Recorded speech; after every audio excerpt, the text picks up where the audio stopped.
నమస్తే ఫ్రెండ్స్. నిన్న high court bench Srinivas Reddy గారు అంటే అతను ఒక జడ్జి.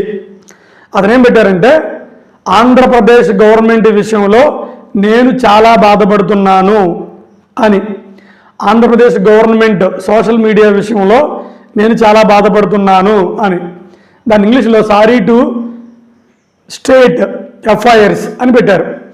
ఇది సాక్షాత్తు హైకోర్టు జడ్జికే చుక్కలు చూపించారన్నమాట మన టీడీపీ వాళ్ళు.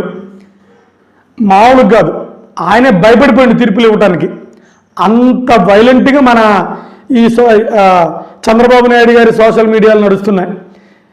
నాకైతే సరే ఆ మ్యాటర్ చూద్దామండి. శ్రీనివాస్ రెడ్డి గారు అతను మొన్న జగన్మోహన్ రెడ్డి గారి సింగయ్య కేసు అక్కడికి వెళ్ళిపోయింది. ఎక్కడికి? హైకోర్టుకి. జగన్మోహన్ రెడ్డి గారు సింగయ్య గారి కేసు కారు కింద పడ్డారు కదా. అప్పుడు అతను ఇదేంటి కారు డ్రైవర్ మీద పెట్టాల్సిన కేసులు ప్యాసింజర్ల మీద పెట్టారని ఘాటుగా స్పందించారు. తర్వాత కుంభమేళాలో కూడా జరుగుతున్నాయి కదా అని అడిగారు. అందుకని మాట వీళ్ళందరూ ట్రోల్ గురి చేశారు.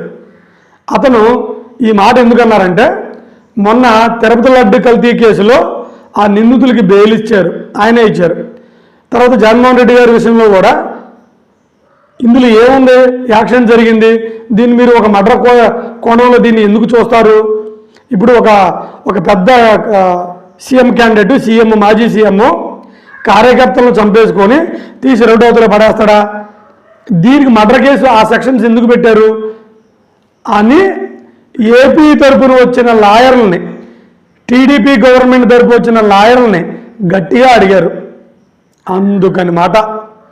అందుకని ఇక చూసుకో, మన టీడీపీ వాళ్ళందరూ కూడా దానికి సంబంధించిన సోషల్ మీడియాలు ఉంటాయి, వాళ్ళు తెగ వైరల్ చేసేస్తున్నారు. ఎంత వైరల్ చేస్తున్నారంటే, అవునులే మీరు జగన్మోహన్ రెడ్డి గారిలో వచ్చిన జడ్జి కదా, జగన్మోహన్ రెడ్డి గారు మిమ్మల్ని అపాయింట్మెంట్ చేశారు కదా, అందుకని మీరు ఫేవర్గా చేస్తారులే, పైగా మీరు రెడ్డి కదా, అందుకని రెడ్లకు ఫేవర్గా చేస్తారులే, మాకు నెక్స్ట్ మళ్ళీ మా కమ్మోళ్ళ జడ్జి వస్తారు, వచ్చినప్పుడు మాకు అనుకూలంగా చేస్తారు అని ఇలా అన్నమాట. అంటే జడ్జి గారికి బొమ్మగా పడింది. అంటే కులాలను బట్టి కూడా తీర్పులు వస్తాయి అని మనకి దీన్ని బట్టి మనం అనుకోవచ్చా? లేదా మా కమ్మోళ్ళు వచ్చినప్పుడు మాకు అనుకూలంగా చేస్తారు అని వాళ్ళకి బాగా విశ్వాసం ఉండొచ్చా? ఏమో, నాకైతే పిచ్చెక్కిపోయింది. ఏమీ సోషల్ మీడియాలు, ఏమీ వింతపోకడలో. అంటే జడ్జి మనకు అనుకూలంగా చెబితే సూపర్, న్యాయం గెలిచింది.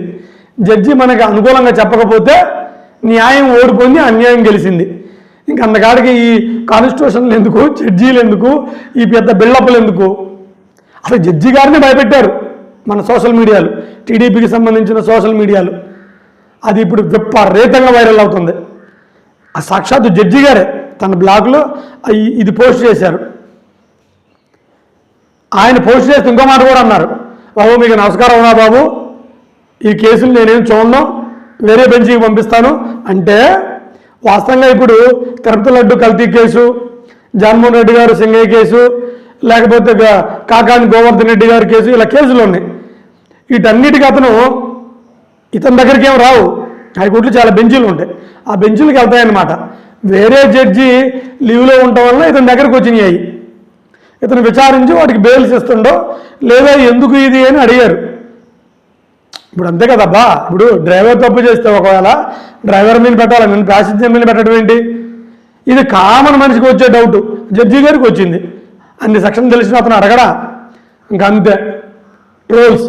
నువ్వు జగన్మోహన్ రెడ్డి గారు జడ్జివి, నువ్వు రెడ్డి గారి జడ్జివి, మా కమ్మగారు జడ్జి వచ్చినప్పుడు మా కమ్మగారు తీర్పులు వస్తాయి అంటే ఇంక ఎవరికి అనుకూలంగా వాళ్ళు చెప్పుకుంటా పోతే, ఎవరి కమ్యూనిటీలకు వాళ్ళ జడ్జీలు ఉంటే ఇక సామాన్యుడి పరిస్థితి ఏంటి తెలియదు. ఒక సామాన్యుడు కోర్టుకు వెళ్ళి జైలు శిక్షలు పడతాయా? తెలియదు. ఒక సామాన్యుడు న్యాయం చేసినా బయటకు వస్తాడా? తెలియదు. విపరీతమైన ప్రశ్నలు లేవనెత్తింది ఇది.